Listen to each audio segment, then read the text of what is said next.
Hey guys, it's Law with Hollywood First Look at the Aero Theater for a special advanced screening of The Luckiest Man in America. Let's take a first look.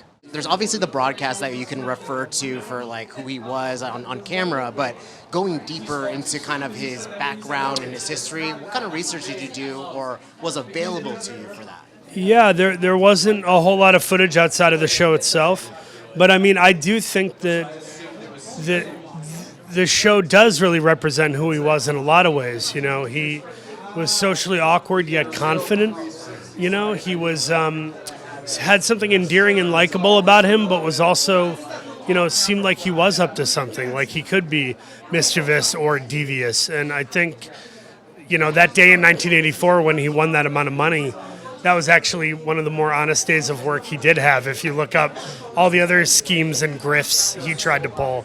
So, you know, like a lot of characters, I think that I end up playing is he's kind of an anti-hero, and he lives in that gray, nuanced area. For this one, we knew that there were the 2 episodes that you can find on YouTube, but there's nothing about what happened before, during the audition, during the commercial breaks, and what happened after.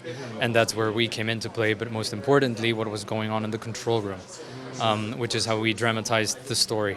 That's where we created the drama and the antagonists. So having those 40 minutes as a foundation were great because that allowed us to create everything else around it. Yeah. But yeah, so that's the balance that we were looking for. How much further were you able to dive into the research and like the kind of the lore of Michael Larson because of his colorful history, I guess? A lot. We actually were lucky enough to have Bill Carruthers Jr., who's the son of the creator of the show, to be our creative consultant. So he gave us a lot of intel and a lot of information that he only knew. He was in the room when Michael auditioned, and if you saw the movie, the plate that he brings into the audition, he actually brought in.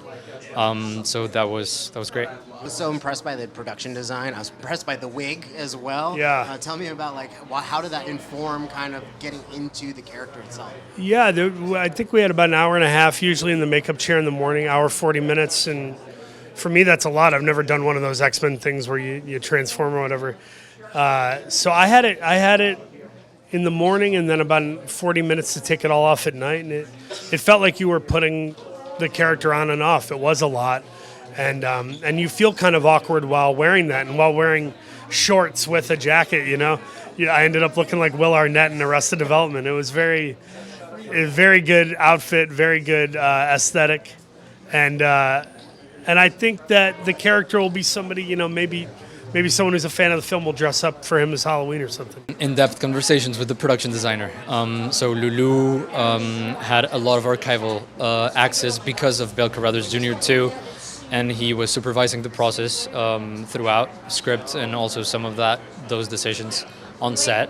And yeah, we just wanted to be super faithful to what we knew about the show, because there's a lot of fans that grew up with it, and we just wanted to honor that too and be as faithful as we could. Is there a game show that you think you absolutely crush it in? Oh, hell yeah. Traitors. Peacock and NBC, baby.